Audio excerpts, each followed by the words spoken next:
Selamat sejahtera tuan-puan, nama saya Pravin Terengkagadaram, nombor matrik 267357. Saya nak terangkan sedikit tentang tajuk kajian. Penyelidikan biasanya dikendalikan melalui beberapa tahap proses dan walaupun jumlah tahap untuk penyelidikan sangat berbeza. Ia mesti terdiri dari mengenal pasti suatu masalah, meninjau literatur terkait sebelum mengenai masalah tersebut, rencana strategis untuk penelitian, pengumpulan data, analisis data serta menulis laporan. Tajuk kajian hanya boleh dicipta selepas pengkaji mengetahui topik yang ingin dikaji dan pemboleh ubah yang terlibat di dalam kajian tersebut. Tajuk kajian merangkumi idea atau pendapat utama bagi sebuah kajian. Tajuk yang baik mengandungi perkataan yang minimum yang dapat menggambarkan kepentingan dan keperluan kajian tersebut.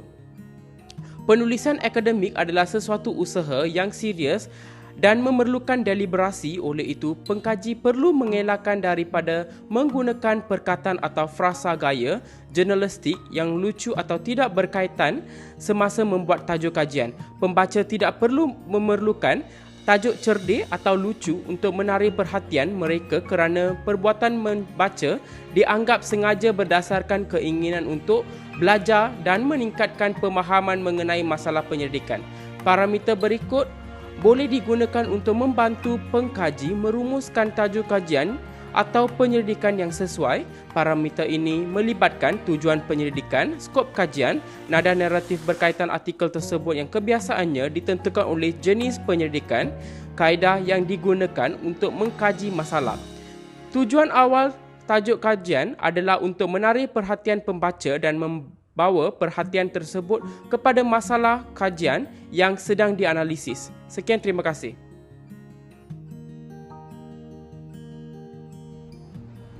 Assalamualaikum dan salam sejahtera. Nama saya Norzawani binti Abdullah bernombor matrik 267310. Penyataan masalah kajian. Masalah kajian adalah masalah yang ingin ditangani oleh penyelidik dalam sebuah kajian yang dilakukan dengan menyelidik konsep atau konstruk sesuatu topik. Menghuraikan masalah tersebut menjadi persoalan yang lebih kecil dan terperinci supaya ianya mudah difahami oleh pengkaji. Penyataan masalah dalam sebuah penyelidikan adalah sejenis penulisan di mana pengkaji mengenal pasti masalah dan mencadangkan proses di mana mereka dapat menyelesaikan melalui pendekatan yang difikirkan dengan baik dan teliti. Kaedah yang paling bermanfaat untuk memenuhi keperluan proses penyelidikan adalah dengan menyatakan masalah yang bersifat umum, namun ia mencirikan fenomena tertentu atau dilema sehari-hari yang dihadapi oleh individu, masyarakat atau organisasi. Proses pertama di dalam membuat penyataan masalah kajian adalah mengenal pasti masalah atau permasalahan dan mengesahkan keperluan dalam melakukan penyelidikan serta menghuraikan sumber masalah penyelidikan. Pengkaji perlu mengenal pasti masalah dan menyatakan sebab mengapa kajian tersebut adalah penting untuk dijalankan. Pengkaji perlu menulis penyataan masalah kajian di dalam konteks yang tepat dan ringkas dan memberikan beberapa konteks penting dengan menghuraikan maklumat latar belakang kajian yang relevan kepada penyelidikan tersebut yang menunjukkan mengapa ianya penting. Pengkaji boleh mengketengahkan soalan seperti siapa yang mempengaruhi masalah, mengapa masalah itu timbul dan apa kaedah yang telah dilakukan untuk menyelesaikan masalah tersebut, bagi membantu penulisan tentang latar belakang kajian dan penyataan masalah kajian.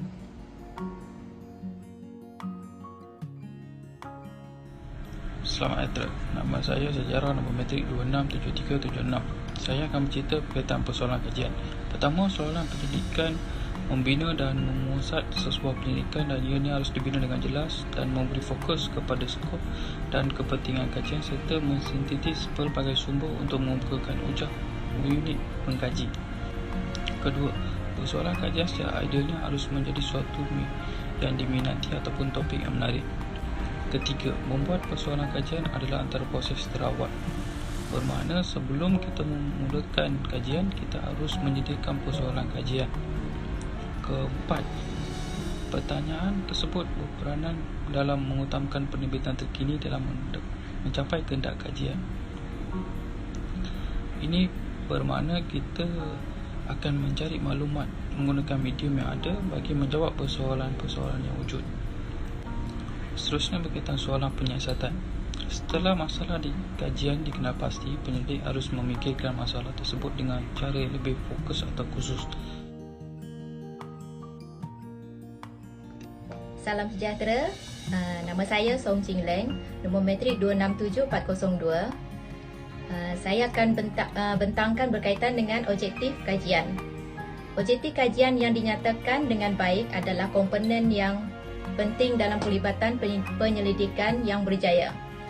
Sekiranya pengkaji ingin mendorong semua aspek metodologi penyelidikan, mereka seperti reka bentuk kajian, pengumpulan data, analisis dan cadangan, pengkaji perlu meletakkan objektif metodologi penyelidikan terlebih dahulu. Objektif penyelidikan akan membantu pengkaji untuk kekal fokus dengan tujuan kajian dan penyesuaian harapan pengkaji dalam mencapai objektif kajian semasa menjalankan penyelidikan tersebut. Objektif penyelidikan harus berkait rapat dengan penyataan masalah dan memberi jalan kepada tujuan yang spesifik dan dapat dicapai. Objektif kajian juga terbahagi kepada dua, objektif umum dan objektif khusus. Objektif sekunder yang memberikan pandangan terperinci mengenai tujuan kajian. Pengkaji mendapat gambaran umum mengenai apa yang ingin dicapai pada akhir kajian. Yang kedua, objektif khusus, menentukan tujuan utama kajian. Apabila objektif umum dipecahkan menjadi objektif yang lebih kecil dan berkaitan secara logik, objektif ini dikenali sebagai objektif khusus. Objektif ini membantu menentukan siapa, apa, mengapa, bila dan bagaimana aspek projek pengkaji boleh dijalankan. Saya Ramakrishnan Tatia, nombor matrik 267362, ingin membentangkan kepentingan kajian dalam sains sosial. Kepentingan kajian pada dasarnya adalah kepentingan sesebuah penyelidikan kepada individu masyarakat atau organisasi. Kepentingan kajian mesti dinyatakan di bahagian pengenalan kertas kajian.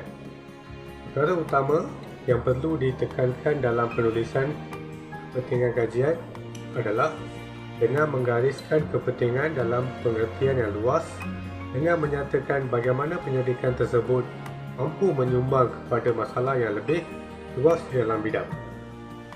Kajian itu semasa menulis kepentingan kajian, pengaji mesti menjawab soalan seperti mengapa kajian anda mesti diterbitkan? Bagaimana kajian akan menyumbang kepada bidang? Dan adakah kajian ini memberi nilai pada kajian yang sedia ada? Seterusnya, contoh penulisan kepentingan kajian. Pertama, kajian ini mengetengahkan kepentingan keperluan latihan semasa yang semakin meningkat terutamanya di Malaysia. Untuk menangani masalah keperluan latihan, keberkesanan dan pelaksanaannya dan bagaimana ia akan mempengaruhi tahap kepuasan kerja secara keseluruhan di kalangan pekerja. Kedua, kajian ini akan memberi sumbangan yang signifikan terhadap pemahaman mengenai pelaksanaan program latihan dari segi keperluan dan keberkesanan latihan dan pelaksanaan dalam organisasi di Malaysia. Ketiga, kajian ini akan memberi pemahaman yang komprehensif mengenai pentingnya latihan untuk pembangunan sumber manusia dan bagaimana kebersamaan latihan akan menghasilkan hasil positif dalam pelbagai aspek organisasi